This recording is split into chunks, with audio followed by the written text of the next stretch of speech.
శ్రీ గురుభ్యో నమః. శ్రీకృష్ణ పరబ్రహ్మణే నమః. శ్రీమద్ భాగవత మహాపురాణమునందలి దశమస్కంధములోని ఉత్తరార్థమునందు 4వ అధ్యాయము ప్రారంభము. ఈ అధ్యాయంలో రుక్మిణీహరణము గురించిన విశేష విషయములను తెలుసుకుందాము. శ్రీశుకుడు పలికెను.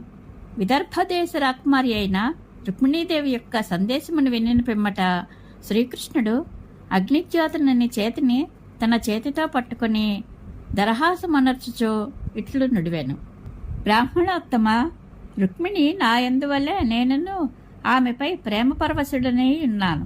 ఆ కారణమున నాకు రాత్రుల యందు ఏమాత్రమూ నిద్రయే పట్టకున్నది. ఆమె అన్నయ్యగు రుక్మి నాపై ద్వేషము వహించి ఉన్నందున మా వివాహమునకు అతడు అడ్డుపడుచున్నట్లు నేను ఎరుగుదును. కాని విప్రశ్రేష్ఠ శుభాంగి అయిన ఆ రుక్మిణి నాయందే తన మనస్సును నిలుపుకొని ఉన్నది.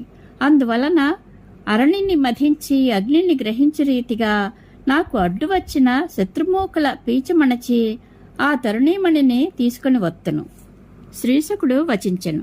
పరీక్షిన్ మహారాజా, రుక్మిణీ వివాహ సుముహూర్తము ఎల్లుండి రాత్రియందు అని శ్రీకృష్ణుడు తెలుసుకొనెను. వెంటనే ఆ స్వామి తన సారథియగు దారుకునితో ఓయి శీఘ్రముగా రథమును సిద్ధమనర్పము అని పలికెను. మరుక్షణమే దారుకుడు రథమునకు శైబ్యము, సుగ్రీవము, మేఘపుష్పము, వలాహకము అను గుర్రములను చక్కగా పూంచి దానిని తీసుకుని వచ్చి ప్రాంజలి అయి శ్రీకృష్ణుని ఎదుట నిలబడెను. అంతటా శ్రీకృష్ణుడు ముందుగా ఆ బ్రాహ్మణోత్తముని రథమునందు ఆసీనుని గావించెను. పిదప ఆ స్వామి రథమును అధిరోహించెను. రథాశ్వములు వేగముగా సాగిపోవుట వలన ఆ ప్రభువు ఒక్క రాత్రి లోపలనే ఆనర్త దేశము నుండి విదర్భ భూములకు చేరెను. కుండిన నగరాధిపతియగు భీష్మకుడు పుత్రప్రేమ కారణముగా తన పెద్ద కుమారుడైన రుక్మి యొక్క మాటలను త్రోసిపుచ్చజాలకుండెను. అందువలన ఆ మహారాజు రుక్మి యొక్క నిర్ణయము ప్రకారము తన కుమార్తెకు రుక్మిణిని శిశుపాలనకు ఇచ్చి పెండ్లి చేయుటకు ఏర్పాట్లు చేయుచుండెను. రాజాజ్ఞను అనుసరించి పౌరులు పురమునందలి వీధుల యందును, రాజమార్గముల యందును, కూడల యందును చందనాది సుగంధములతో కూడిన కళయంపిని చల్లిరి. నగరమును చిత్ర విచిత్రములకు ధ్వజపతాకములతో, తోరణములతో అలంకరించిరి. ఆ పురమునందలి స్త్రీ పురుషులు ఎల్లరూ సంతోషముతో సమయోచితముగా పూలహారములను, సుగంధమాల్యములను, అమూల్యములకు ఆభరణములను, శుభ్రమైన వస్త్రములను అలంకరించుకొనిరి. గృహములను అందంగా తీర్చిదిద్దిరి. వాటిని అగరుధూపములతో గుబాళింపచేసిరి.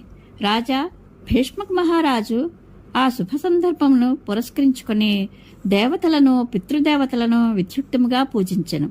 భూసురోత్తములను షడ్రసోపేతములకు భోజన పదార్థములతో సంతృప్తులను గావించెను. నియమానుసారము పుణ్యాహవచనాది మంగళకార్యములను జరిపించెను. చక్కని పలువరుస గల కన్యకామణియగు రుక్మిణికి మంగళ స్నానములను చేయించిరి. హస్తములకు ఉత్సాహముతో కంకణములను ధరింపచేసిరి. నూతన వస్త్రద్వయంతోడను విరజిమ్ముచున్న భూషణములతోనూ అలంకరించిరి. ఋగ్యజుస్సామ వేద మంత్రములను పఠించుచు భూసురోత్తములు ఆమెకు రక్షాబంధనమును ఏర్పరిచిరి. అథర్వవేద పండితుడైన పురోహితుడు ప్రతికూల గ్రహశాంతికై హోమములను నిర్వహించెను. వేదశాస్త్ర విధులను బాగుగా ఎరిగిన భీష్మక మహారాజు బ్రాహ్మణోత్తములకు వెండి బంగారములను, నూతన వస్త్రములను, గుడమిశ్రితములైన నువ్వులను, పాడియావులను దానము చేసెను.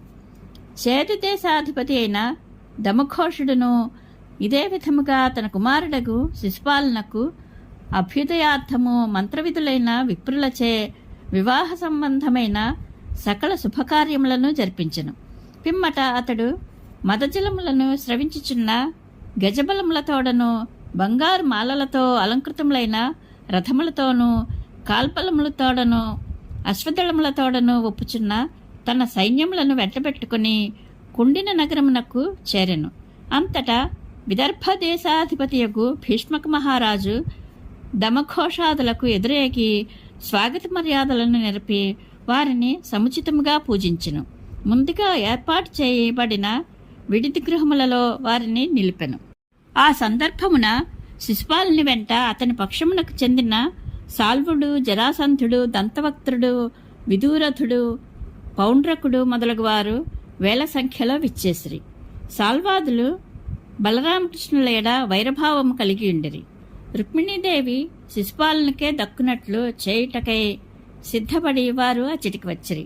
ఒకవేళ శ్రీకృష్ణుడు బలరామాదులతో కూడి వచ్చి రుక్మిణిని తీసుకుని వెళ్ళటకు ప్రయత్నించినచో మనం అందరము అతనితో పోరాడదము అని కృతనిశ్చయులై ఆ సాల్వాదులు ఎల్లరూ చతురంగ బలములతో కూడి వచ్చియుండిరి. శ్రీకృష్ణునకు ప్రతికూలురైన శిశుపాలాదుల పన్నాగములను గూర్చి బలరామునకు తెలియవచ్చెను. రుక్మిణిని తీసుకుని వచ్చుటకై శ్రీకృష్ణుడు ఒంటరిగా వెళ్ళినట్లు వినెను. వారితో శ్రీకృష్ణునకు నిశ్చయంగా పోరు జరుగునేమోయని శంకించెను. అంతటా బలరాముడు తన సోదరునిపై గల ప్రేమ కారణముగా ఆయనకు సహాయపడుటకై చతురంగ బలములను తీసుకుని శీఘ్రముగా కుండిన నగరమునకు బయలుదేరను.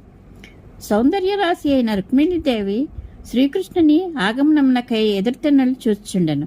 తాను సందేశం ఇచ్చి పంపిన బ్రాహ్మణుడు ఇంకనూ తిరిగి రానందులకు శంకించుచు ఆమె ఆందోళనతో ఇట్లు తలపోసెను. అయ్యో, అల్పభాగ్యురాలనగు నా వివాహమునకు 3 చాములే, ఇక ఒక్క రాత్రియే మిగిలి ఉన్నది. అరవిందలోచనుడైన కృష్ణప్రభువు ఇంకనూ ఇచ్చటికి చేరలేదు. కారణమేమో తెలియరాకున్నది. నా సందేశమును తీసుకుని వెళ్లిన భూశ్రోత్తముడు కూడా ఇంతవరకు మరలి రాలేదు. శ్రీకృష్ణుని స్వరూపము పరమశుద్ధమైనది. ఆయన ప్రయత్నపూర్వకముగా నన్ను చేపట్టుటకై ఇంతవరకు రాలేదు కదా. నిశ్చయముగా ఆయన నాలో ఏదో ఒక దోషమును చూచి ఉండవచ్చును. దురదృష్టవంతురాలనగు నా ఎడ బ్రహ్మదేవుడును పరమశివుడును అనుకూలురుగా లేనట్లున్నది. పర్వతపుత్రియు శంకరుని పత్నియు పరమసాధ్వియు అయిన గౌరీదేవియు ఇప్పుడు నాకు ప్రతికూలముగా నున్నట్లున్నది. శ్రీకృష్ణునకే తన మనస్సును అర్పించి ఉన్న కన్యకామణియగు రుక్మిణి ఇట్లు చింతించుచుండెను. ఆ ప్రభువు విచ్చేయుటకు ఇంకనూ సమయమున్నది అని ఆశావహయై ఉండెను. కాని ఆమె వ్యాకులతతో అశ్రువులను రాల్చుచు కనులు మూసుకొనెను. మహారాజా శ్రీకృష్ణుని శుభాగమన వార్తను తీసుకుని వచ్చాడు ద్విజుని కొరకై ఇట్లు రుక్మిణి ఎదురుచూచుచుండెను. అప్పుడు శుభసూచకములుగా ఆమె యొక్క ఎడమతడ భుజము నేత్రము అదరెను. రుక్మిణి సందేశమును కృష్ణుని వద్దకు తీసుకుని వెళ్ళిన ఆ భూశ్రోత్తముడే ఆ ప్రభు యొక్క ఆదేశముతో కుండినపురమునకు తిరిగి వచ్చెను. వెంటనే అతడు అంతఃపురము లోపలనున్న రుక్మిణీదేవిని దర్శించెను. ప్రశాంత చిత్తముతో ప్రహృష్టవదనుడై తన వద్దకు వచ్చిన అగ్నిజ్యోతనుని ఆమె చూచెను. ఆయన ముఖలక్షణములను బట్టి కార్యము సఫలమైనట్లుగా గుర్తించిన ఆ సాధ్వి చిరునవ్వు చిందించుచు కార్యసాఫల్యమును గూర్చి ఆ విప్రోత్తముని అడిగెను. ఇట్లు తనను అడిగిన రుక్మిణీదేవితో, అమ్మా, కృష్ణ పరమాత్మ వచ్చి ఉన్నాడు. ఆ స్వామి నిన్ను తీసుకుని వెళ్ళి వివాహం చేసుకొనుటకు ప్రతిజ్ఞ చేసి ఉన్నాడు అని ఆ బ్రాహ్మణుడు వివరించెను. కృష్ణ భగవానుడు విచ్చేసినాడు అన్న మాటను అగ్నిజ్యోతుని నోట విన్నంతనే రుక్మిణీదేవి హృదయము సంతోషంతో పొంగిపోయెను. వెంటనే ఆమె, స్వామి, నీవు చేసిన మహోపకారమునకు తగిన ప్రత్యుపకారమును చేయనేరను. కావున చేతులు జోడించి నీ పాదముల చెంత ప్రణమిల్లుచున్నాను అని పలికి ఆ బ్రాహ్మణోత్తమునకు సాష్టాంగ నమస్కారమనర్చెను. తన కుమార్తె వివాహ మహోత్సవమును చూచు వేడుకతో బలరామకృష్ణులు కుండిన నగరమునకు ఏతించిన వార్తను విన్నంతనే భీష్మక మహారాజు సముచితమగు పూజాద్రవ్యములను గైకొని తూర్యాది వాద్యఘోషలతో మేళతాళములతో ఎదురేగి వారికి స్వాగత మర్యాదలను నెరపెను. అనంతరము ఆ మహారాజు ఆ మహాత్ములకు మధుపర్కములను అమూల్యములైన నూతన వస్త్రములను సమర్పించెను. ఇంకను వారికి సంతోషమును గూర్చెడి కానుకలను అర్పించి విద్యుక్తముగా పూజించెను. పితప బాగుగా లోకమర్యాదలను ఎరిగిన ఆ విదర్భాధిపతి బలరామకృష్ణుల స్థాయికి తగినట్లుగా విడిది గృహములను ఏర్పాటు చేసెను. అవి సకల భోగ్య భోగోపకరణములతో సుసంపన్నములై ఉండెను. అట్లే వారి సైన్యములకును అనుచరులకును అతిథి మర్యాదలను గావించెను. ఇట్లే ఆ మహారాజు తన ఆహ్వానముపై విచ్చేసిన రాజులందరికీ వారి వారి బలపరాక్రమములకును వయోవైభవములకును సిరి సంపదలకును అనువగినట్లుగా వారి అభిరుచులను అనుసరించి సకల మర్యాదలను జరిపెను. అనంతరము కుండిన నగరమునందలి పౌరులు శ్రీకృష్ణుని ఆగమన వార్తను విని సంబరపడుచు ఆ స్వామి విడిది చేసిన భవనమునకు విచ్చేసిరి. వారు ఆ ప్రభువు యొక్క ముఖారవింద మకరందమును తమ కన్నుల నిండి దోసిళ్లతో జుర్రుకొని పరమానందమును పొందిరి. వారు ఆనంద బాష్పములను రాల్చుచు కన్నులారా ఆ స్వామిని దర్శించిరి. తదుపరి వారు ఇట్లు అనుకొనిరి, ఈ చక్రధారికి అన్ని విధములుగా మన రుక్మిణియే తగిన వధువు. సుమకోమలాంగి అయిన మన రుక్మిణికి సర్వాంగ సుందరుడైన ఈ శ్రీకృష్ణుడే ఈడైనవాడు. త్రిలోక సృష్టికర్త అయిన బ్రహ్మదేవుడు ఈ రుక్మిణీకృష్ణులకు దాంపత్యమును గూర్చుగాక. ఆ జంటను చూచి ఆనందించు భాగ్యము అప్పుట మనము చేసుకొనిన పుణ్యఫలము. స్వల్పముగానైనను మనము ఏదైనా సుకృతము చేసుకుని ఉన్నచో ఆ సృష్టికర్త సంతోషంతో మనకు ఆ అదృష్టమును ప్రసాదించుగాక. ఈ రుక్మిణీకృష్ణుల దాంపత్యమును చూచి లోకమే మురిసిపోవును. వీరు దంపతులగుట మహాభాగ్య ఫలము. వీరి మధ్య ప్రణయమును కూర్చిన బ్రహ్మను మెచ్చుకునవలయను. పౌరులు ఎల్లరూ రుక్మిణీకృష్ణుల ప్రణయానురాగములకు మురిసిపోవచ్చు తమలో తాము ఇట్లు అనుకొనిచుండిరి. ఇంతలో పెండ్లి కూతురైన రుక్మిణి గౌరీదేవిని అర్చించుటకై భటుల రక్షణలో తన అంతఃపురము నుండి దుర్గాదేవి మందిరమునకు బయలుదేరను. ఆమె భవానీ పాదపల్లవములను దర్శించుటకై ప్రసన్నమైన శ్రీకృష్ణుని ముఖారవిందమును ధ్యానించుచు కాలినడకతో దేవి ఆలయమునకు సాగిపోవచుండెను. రాజమాతలు సఖీమణులు చుట్టూను చేరి ఉండగా ఆమె మౌనముగా ముందడుగు వేయిచుండెను. శూరులైన రాజభటులు వివిధ ఆయుధములతో సర్వసన్నద్ధులై ఆమెను రక్షించుచుండిరి. మృదంగములు, శంఖములు, పనవములు, తూర్యములు, ఢంకాలు ఆ మహోత్సవమును పురస్కరించుకుని మ్రోగుచుండెను. ద్విజపత్నులు బ్రాహ్మణ ముత్తైదువలు సుగంధ చందనాది ద్రవ్యములను అలుదుకొని పూలహారములను, నూతన వస్త్రములను, సువర్ణాభరణములను చక్కగా అలంకరించుకుని ఆమె వెంట నడుచుచుండిరి. వారాంగనలు నానా విధములకు నైవేద్యములను, పూజాద్రవ్యములను గైకొని వేల సంఖ్యలో వారిని అనుసరించుచుండిరి. ఆ వధువును అనుసరించి వచ్చుచున్న గాయకులు మంగళగీతములను ఆలపించుచుండిరి. వాద్యకారులు వాద్యములను మ్రోగించుచుండిరి. సూతులు వందిమాగధులు స్తోత్రపాఠములను కావించుచుండిరి. ఆలయమునకు చేరినంతనే ఆ నవవధువు కమలముల వలె కోమలములైన తన పాదములను కర్మలను ప్రక్షాళన చేసుకొనెను. పవిత్రాచమన మనర్చి శుచి అయి ప్రశాంతముగా గౌరీ సన్నిధికి చేరెను. గౌరీ పూజా మందిరమున ప్రవేశించెను. అంతటా పూజా విధి విధానములను బాగుగా ఎరిగిన వయసు మళ్లిన బ్రాహ్మణ ముత్తైదువలు పరమేశ్వరునితో కూడిన గౌరీదేవికి ఆ వధువుచే వందనమాచరింపచేసిరి. అనంతరము రుక్మిణి గౌరీదేవికి నమస్కరించుచు ఇట్లు ప్రార్థించెను. అంబికాదేవి గణపతిని కుమారస్వామిని ఉత్సంగమున చేర్చుకుని పరమేశ్వరునితో కూడిన నీకు పదే పదే ప్రణమిల్లుచున్నాను. అమ్మా, శ్రీకృష్ణ భగవానుడు నాకు పతియుగునట్లు నన్ను అనుగ్రహింపుము. పిదప ఆ కన్యకామణి దుర్గాదేవికి పవిత్ర జలములను, సుగంధములను, అక్షతలను, దివ్య వస్త్రములను, పూలమాలలను, అమూల్యములకు ఆభరణములను సమర్పించను. ఇంకను ధూపదీపములతోనూ వివిధములకు నైవేద్యములతోనూ ఆ దేవికి సేవలనర్చను. పిమ్మట ఆ నవవధువు ముత్తైదువలైన విప్రవంతులను పూజాద్రవ్యములతో అర్చించి వారికి లవణము, అపూపములు, దక్షిణతాంబూలములు, కంఠహారములు, ఫలములు, ఇక్షుఖండములు మొదలగు వాటిని సమర్పించను. తదుపరి ఆ భూసురవనితలు రుక్మిణికి దేవీ ప్రసాదములను ఇచ్చి ఆమెకు శుభాశిస్సులను పలికిరి. అంతటా ఆ రాకుమారి గౌరీదేవికిని ముత్తైదువులకును ప్రణమిల్లి దైవ ప్రసాదములను స్వీకరించెను. పూజా విధులను ముగించుకొనిన పిదప ఆ వధువు మౌనవ్రతమును వీడెను. అంతటా ఆమె రత్నపుటంగరములతో శోభిల్లుచున్న తన చేతితో చెలికత్తె చేతిని పట్టుకొని గౌరీదేవి మందిరము నుండి బయటకు వచ్చెను. రాజా అప్పుడు బాలామణియగు రుక్మిణి తన లావణ్య శోభలచే దేవమాయ వలె ధీరులైన వీరులను సైతము మోహమున ముంచివేయుచుండెను. సన్నని నడుము గల ఆ బాల యొక్క ముఖము తళుకులేనుచున్న మణికుండలములతో మనోహరముగా ఉండెను. ఆ ముద్దరాలి నితంబములపై రత్నఖచితమైన కటిసూత్రము మిలమిల మెరయుచుండెను.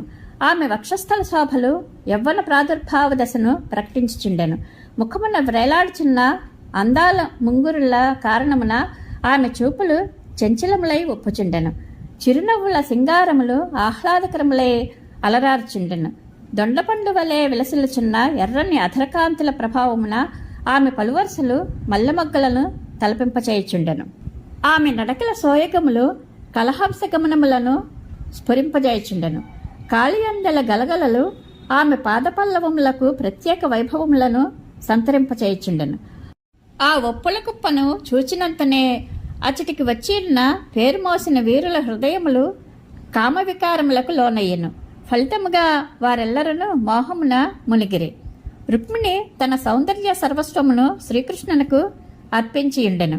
గౌరీయాత్ర నెపముతో వచ్చిన ఆ కన్యక పూజామందిరము నుండి వెలువడి మెల్లమెల్లగా నడుచుచుండెను. ఒప్పిదమై మనోజ్ఞముగానున్న ఆమె దరహాస కాంతులను నునుసిక్కుల పరంపరను దర్శించినంతనే అచ్చటి రాకుమారుల హృదయములు పరవశించిపోయెను. ఆ పారవస్యంలో వారి చేతుల్లోని అస్త్రములన్నీను జారి నేలపై పడెను. అంతేగాక రథ గజాశ్వములను అధిరోహించి ఉన్న ఆ వీరులు ఎల్లరూ మూర్ఛితులై క్రింద పడిపోయిరి. ఇట్లు ఆ రుక్మిణి శ్రీకృష్ణుని యొక్క శుభాగమనమునకు ఎదురుచూచుచు పద్మకోశముల వలె మృదువైన తన పాదములతో మెల్లమెల్లగా నడుచుచుండెను. అప్పుడు ఆమె తన ఎడమ చేతి వేళ్లతో ముంగురులను సవరించుకొని అచ్చటికి చేరి ఉన్న రాజులను బిడియపడుచు క్రీగంటి చూపులతో కాంచెను. ఇంతలో ఆ బాలారత్నమునకు శ్రీకృష్ణుని దర్శనమయ్యెను. అంతటా ఆ రాకుమారి రథమును ఎక్కుటకు సుముఖముగా నుండుట శ్రీకృష్ణుడు గమనించెను. వెంటనే ఆ ప్రభువు తన ఎడ శత్రుభావము వహించి ఉన్న శిశుపాలాది రాజులు అందరూ చూచుచుండగా ఆమెకు చేయూతనిచ్చి గరుడధ్వజము గల తన రథము మీదకి చేర్చుకొనెను. పిదప సింహము తన ఆహారముతో నక్కల గుంపులను చీల్చుకొని పోవచ్చున్నట్లు శ్రీకృష్ణుడు అచ్చటి రాజులను అందరినీ తృణీకరించుచు బలరామాది యదువీరులతో కూడి తిన్నగా ముందునకు సాగెను. అప్పుడు దురహంకారులు వీరులు అయిన జరాసంధాది రాజులు తమకు అపకీర్తికరమైన ఆ పరాభవములకు తట్టుకొనలేకపోయిరి. పిదప వారు ధనుర్ధారులమైన మన పరాక్రమములు కాల్పన, మన ముందరనే సింహముల ఆహారమును మృగముల వలె ఈ గోపాలురు మనము ఆశించిన కన్యను ఎత్తుకుని పోయిరి అని ఆక్రోశముతో అనుకొనసాగిరి. ఇది శ్రీమద్ భాగవత మహాపురాణమునందలి దశమస్కంధములోని ఉత్తరార్ధమునందు 4వ అధ్యాయము సంపూర్ణము. శ్రీకృష్ణానుగ్రహ ప్రాప్తిరస్తు. శుభం భూయాత్.